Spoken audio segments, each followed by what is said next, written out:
第二項咧叫離欲以生的智慧。欲呢一個字咧，其實喺佛教入邊佢有好多用法嘅，佢可以涵蓋所有嘅慾望，但係亦都有啲時候咧，主要係專門指我哋呢一個嘅空間，所謂嘅欲界。佛教入邊咪將我哋成個嘅世界分咗做三個界別嘅，欲界、色界同埋無色界，係咪？咁呢一度所講緊嘅離欲咧，其實主要就係講緊欲界，主要係講緊欲界。咁所以離欲係啲咩？就係離開欲界嗱。但係要留意喎，離開欲界係咪就係代表你已經獲得涅槃咧？唔係嘅，因為我哋知道欲界以外仲有色界同無色界啊嘛。所以離欲而生嘅智慧咧，其實就係指緊你獲得禪定啦。因為根據大智度論咧，禪定呢個名咧，其實係有佢特定所指向嘅解釋嘅，一定要去到色界先至叫禪定嘅。如果你未去到，你喺度禪修，哪怕你話我已經覺得有啲輕安咯咁，只要我哋經過檢查，你唔係真係入咗色界嘅話咧，根據大智度論係唔可以叫做禪定嘅。嗱，佢又好明確咁樣限制住呢個詞語嘅使用嘅。咁但係呢一度我先問大家一個問題啦，禪定係界定為邊一項啊？定係咪？但係我哋而家明明講緊係慧嘅，界定為叫慧嘅，點解定同埋慧喺呢一度係會楞埋咗一齊嘅咧？有冇印象？上一堂我有問過，2個禮拜之前，我甚至乎講笑話，唔通呢個就係禪宗定慧一體嘅基礎咁？定能生慧，定能生慧，你可以咁樣講嘅。但係個問題就係，你見到佢呢一度冇特別講話係要生某一啲智慧喎。嗱，你留意下，我呢一度中間咪有一啲介紹嘅文字嘅，收集禪定，令到心安靜專注，乃至引發神通，冇講過有智慧喎，係咪？咁所以嗱，如果你話係依定而生慧嘅話，可能有一啲地方再需要去思考一下。自己備課，即係我做完呢一份嘅講義之後咧，劈低咗一輪，再攞翻出嚟備課嘅時候，我自己睇到呢度都棘棘，唔通我打錯字？跟住望翻大智度論嘅內容，真係咁樣樣喎。佢喺呢一度將定同埋慧兩者係放埋喺同一個地方，點解呢？呢個係今日其中一個重點啊！以前我哋學禪修，好多時其實係忽略咗呢個地方嘅，所以接住落嚟請大家留意一下啦。頭先我哋有朋友講過話，法師有冇可能係依定而生慧？我哋先處理咗呢個句子先。如果係依定而生慧嘅話，先有定定先有慧？定係咪？因為你要依據佢，然之後引發智慧啊嘛，所以先有嘅係定，之後出現嘅係慧啦。但係咧，喺呢一度好特別嘅地方，反而其實係智慧先有，唔係定先有。點解咧？原來根據論書啊，即係我哋所謂阿毗達摩佢哋嘅教學咧，要入禪定，除咗你係要盤起隻腳喺度打坐，或者係要數呼吸啊，或者做其他嘅方法之外咧，原來仲有一種心理嘅活動或者心理嘅狀態咧，係要發生嘅。係咩嘅活動咧？就係我哋要確認，至少認識啦嚇，最好就係確認得到我哋而家所身處嘅呢個世界啊，即係呢個欲界咧，佢係唔寧靜嘅，係有好多嘅逼迫帶俾我哋嘅，令我哋身心都覺得係有痛苦嘅，有煩惱嘅，甚至乎咧有好多嘅障礙。嗱，呢個障礙唔使理解成為咩業障或者其他障啦，只係你最簡單，你好多時想做某一樣嘢，係咪每一樣都如願以償先？唔係噶嘛，係咪？最簡單啊，好似你而家坐喺張凳上面，你可唔可以動個念頭就我而家唔要坐喺張凳上，坐喺個地下？你齋動完呢個念頭之後，你身體唔會改變噶嘛？你最起碼你個身體都要起身或者唔知點啦，係咪？因為有嗰張凳阻住咗你啊嘛。咁呢個就係我哋呢一個欲界其中一啲會有嘅現象啦。咁阿毗達摩入邊咧就介紹俾我哋聽，如果我哋能夠認識甚至乎係確認得到我哋所身處嘅而家個空間呢啲特質唔寧靜嘅，係逼迫嘅，有障礙嘅，咁嘅話咧係會更加容易產生到一啲嘅動力，令到我哋係會去禪修，甚至乎真係獲得禪定嘅。點解咧？因為咧，當我哋發現得到所身處嗰個嘅空間嘅環境係咁唔好嘅時候，我哋自然就會想揾啲好嘅境界去噶啦嘛，係咪先？因為最簡單，你食過呢間餐廳，你唔好食，你會唔會以後仲係會不斷去呢間餐廳咧？梗係唔會啊！你隔離見到另外一間哇更加光鮮亮麗嘅時候，你下次就會去嗰間嘅啦嘛。甚至乎可能睇下其他朋友有冇介紹。咁同樣道理咧，呢間唔好食咯，呢一間差喎，咁你就開始會去睇下咁其他嘅空間會係點嘅咧？然之後咧就會發覺到，原來其他空間咧係會比而家我哋所身處呢一個嘅地方係更加寧靜啦，有一啲好微細，但係嗰個微細唔係講緊個分量上少啊，係喺個心入邊散發出嚟嗰種好深層嘅樂喜悅咧，係會令到自己感受得到，乃至到咧就係頭先所講，喺呢一個欲界，我哋會覺得有啲嘢會阻啦，但係咧去到嗰一啲嘅空間咧，我哋反而就會覺得呢啲障礙咧係會少咗好多，甚至乎咧可以繼續節節向上提升添。咁呢個咧我哋就叫做厭此因彼啊，或者叫厭下因上嘅方法。厭此因彼或者厭下因上。咁呢一度其實我都放咗個顏色啦，希望各位嗰個熒幕都比較清楚，你見得到啊。下或者此其實就係指緊我哋而家呢個欲界咯嚇，所以我套咗係咖啡色。彼或者係叫上就係指緊色界，甚至乎無色界。咁呢一度我哋頭先講緊咩係講緊智慧啊嘛？點解呢樣嘢同智慧有關咧？就會去翻我一開始同大家問書啦。個字係咩話？智慧個係揀擇係咪？揀擇啊嘛。揀擇我上次咪都有俾過另外一啲白話嘅解釋大家嘅。你去分析佢，你去判斷佢，甚至乎取捨。有冇印象啊？揀擇其實如果放做白話嘅話咧，係有分析啦、鑑別啦、判斷啦、抉擇呢一啲嘅意思啊嘛。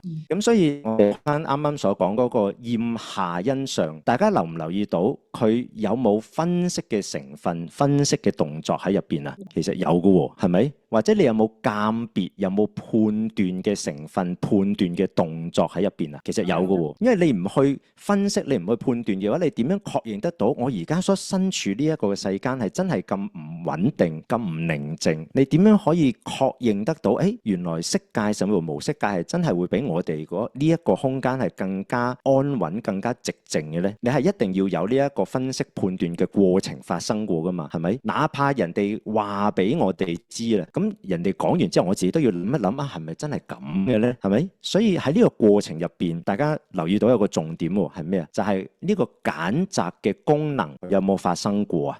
其實有嘅喎。所以我啱啱就係講，禪修我哋有時學咧，冇辦法進步得到咧。其中一個漏咗嘅地方咧，就好可能係呢一個位啦。我哋冇做好呢一個揀擇，冇去睇清楚，原來而家我哋呢個世間係咁樣嘅一回事。原來有更好嘅另外嗰一啲環境。咁所以我哋嗰個境界咪一路都係停喺欲界呢一度咯。但係如果哪怕係聽書或者係睇書或者係睇其他嘅嘢，然之後經過自己嘅思考，然之後確定得到。色界無色界原來真係咁樣嘅喎，咁嘅話咧，我哋就開始有一種向往嘅心。呢種向往嘅心咧，就係其中一個會推動我哋以後可以獲得禪定嘅力量啦，明白嘛？所以咧，啱啱問大家啊，如果係依定生慧嘅話，就係先有定後有慧啊嘛。但係如果而家我哋有咗啱啱所講嘅理解嘅話，先有呢一個抉擇嘅慧，定抑或先有禪定啊？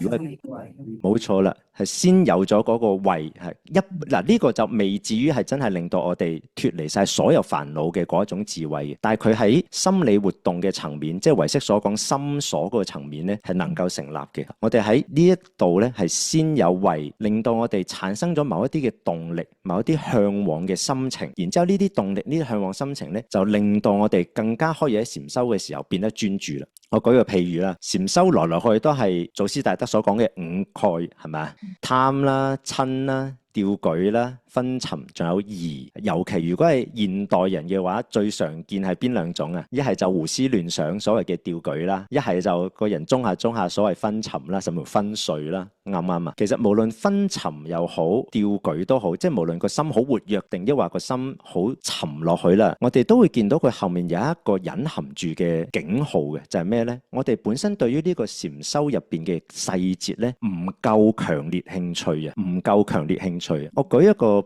譬如，你哋會比較容易明白嘅。在座各位，我相信你哋都總有經驗，甚至乎成日都有嘅，就係咩咧？睇住其他嘢嚟到食飯。以前我哋就好容易講話，即係電視執餸飯啦。而家就我唔夠膽講，因為可能有人屋企冇電視啦。你可能係睇手機，可能係睇電腦，係嘛？可能煲劇啊，或者係同人哋傾偈，咩都好啦。總之我哋好少係專注地食飯嘅。你睇電視、睇電腦、睇手機都好，你有冇試過食下食下，有時都唔係好 feel 得到你食緊嗰啖飯菜係咩味道啊？你頂多係 feel 到有嘢喐緊咯咁，跟住甚至乎可能其實有時你喐下個嘴停咗，你都未必即刻發覺得到嘅，即係呆咗咁樣啊，跟住喺度碌啦，轉個頭跟住你個嘴先再喐翻，有冇呢一個經驗發生過？其實點解會有呢一個狀況啊？就係因為我哋啱啱所講，係嗰碗飯菜無論佢嘅味道定觸感啦，係嗰碗飯菜對你嚟講個吸引力大啲，你對佢興趣大啲啊？定抑或個電視或者電話或者電腦對你嘅吸引力大啲啊？前者定後者啊？後者啦，係咪？如果嗰啖飯菜吸引力夠大嘅話，你冇理由再想花時間、花心、花精神嚟到去睇電視、電腦、手機呢啲嘢嘅啦嘛，啱啱？咁所以喺呢個過程入邊，我哋就見得到一個人本身會有嘅機制啦。只要嗰樣東西嗰個對象可以令我哋產生最大嘅興趣，我哋嘅注意力就可以去到嗰度嘅。聽得明嘛？興趣夠大嘅話，我哋注意力就會過去嘅啦。有啲似咩呢？有啲似就係大家咁多個禮拜六會翻嚟廟花呢一度上課嚇，可能總係有啲嘢係吸引住你嘅嚇，可能係呢個環境好舒服嚇，可能係等陣楊老師嘅上課好好聽嚇，可能係大智度論對你嚟講好有興趣，咩都好。但係如果呢個興趣唔夠大嘅話，喂，星期六日喎，各位香港人咁難得放假，就算唔去 wet 都起碼可以揀咩啊？瞓晏啲啦，係咪？咁所以我哋又再次印證得到，興趣夠大嘅話咧，個動力或者專注力就會出嚟啦。咁翻嚟我哋呢一個地方同個專注力同個興趣有咩關係呢？當我哋能夠真係確認得到，原來有另外一個地方係可以為我自己帶嚟更加寂靜、更大嘅喜悅，令我覺得障礙少啲，而且我對佢即係對嗰個境界啊，個興趣係真係夠濃厚嘅話，我想問各位，我哋其實個心仲會唔會胡思亂想呢？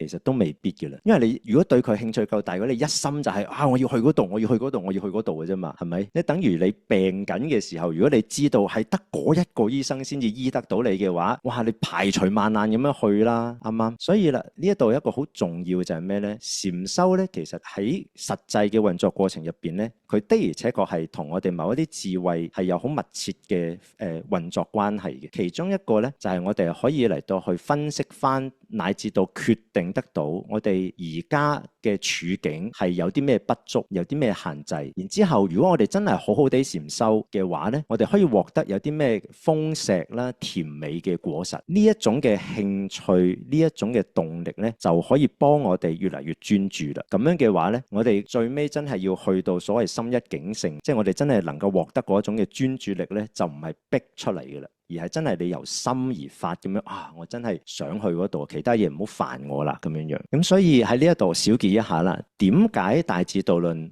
會講話收集禪定係會牽涉一種智慧叫做離欲而生嘅智慧呢？其實就係因為理論上係要經歷剛才所講嗰啲過程嘅，我哋係要去分析、判斷、決定得到，我未禪修呢個狀態係有啲咩唔好，禪修之後係有幾好，然之後我先至上路，乃至到借住呢種嘅向往嘅心情，可以進入到禪定嘅狀態。咁所以今日緊記錄第一個重點就係，可能真係以往我哋禪修嘅時候呢，學咗好多方法。甚至乎有一啲朋友，哇！我能夠雙盤㗎，甚至乎我可以盤起1個鐘、2個鐘、3個鐘、半日㗎咁樣。咁但係如果喺佛教嚟到講咧，你齋有呢樣嘢係冇用嘅，因為你冇智慧喺入邊。好聽啲就係你對腳好勁咯，唔會痛啊。甚至乎話你嘅專注力好勁啦。但係如果係差啲嘅話，其實你同一嚿石冇乜分別㗎，係咪先？唔好話石啦，你而家嗰個環境入邊，張凳坐喺呢一個空間入邊嘅時間，肯定比你再耐啦，係咪？咁所以其實你淨係比拼呢個外在嘅姿勢可以維持幾耐，其實係冇乜意思嘅。今日我哋第一個希望可以啟發到大家嘅就係知道，如果你真係想禪修進步嘅話呢，其實有一啲嘢係要去學習，進而分析，經過分析判斷之後確定得到，借住呢種確定嚟到產生一啲強大嘅力量。呢個就係今日第一個啦，亦都借此俾大家知道，原來大智度論係咁樣嚟到睇我哋整個練習嘅過程嘅嚇。咁呢個就係第一項嘅智慧啦。